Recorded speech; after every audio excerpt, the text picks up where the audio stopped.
Kansas side, though, let's talk about the House race, District 3 on the Kansas side. You can see Kevin Yoder versus Jay Seide. Kevin Yoder has been declared the winner. Let's go live to the Johnson County Republican Party. Krista Dubill standing by with the latest. Krista. Well, I'm here with Kevin Yoder, and how did you learn that you had won tonight? I think you told me, so I think you broke the news. Breaking news here on 41. Breaking news. So were you surprised by anything tonight? Well, it was a tough race. We worked really hard. We worked down to the last hour. We sprinted to the finish line.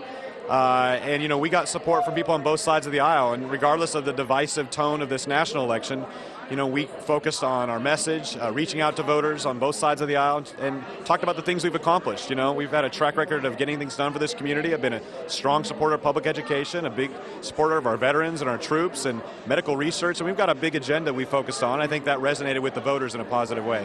I think a lot of people would say that you saw a new level of a contender this time because of the divide that you saw, and there were a lot of people that weren't sure about how this would go.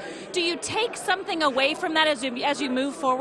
Well, look, we weathered over $2 million of negative ads full of false and misleading claims, and we were able to push through that and do very well in spite of it. So we're pretty pleased with where we turned out. You know, if you take $2 million and drop it on somebody's head, it's going to have an impact on them. And so we worked hard, though. We reached the four corners of the district, and we were sprinting hard to the finish line. So we feel good about where we are, but we always knew in a presidential election year when the country was very divided that it was going to have an effect on all of our races.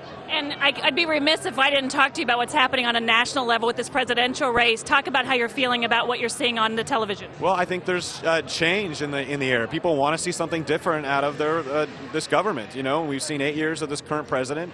We haven't seen the economy grow the way we want to. People are concerned about our foreign policy and if we're strong enough against ISIS, and they want tough leadership. And so I think tonight what you're seeing is, you know, certainly the polls were off, but certainly I think you're seeing Americans want to send stronger, more conservative voices to get things done. The national debt's out of control, jobs aren't being created, and so I think this is an opportunity for a fresh start for our country, and I'm looking forward to working with whoever wins the presidency tonight, but it's, I think, going in the right direction. And you stood by Trump from the very beginning and took a little heat for that for a while. You feeling good about that tonight? Well, look, we wanted to stop Hillary Clinton. We thought her policies would be damaging to the country. Her appointing a liberal Supreme Court would be the wrong course to take us, and so the fact that we're able to stop a potential Hillary Clinton presidency, to me, is a pretty big positive, and we're excited about what the future brings. All right. Thanks for your time tonight. I know a lot of people waiting to see you tonight. Thank you very much.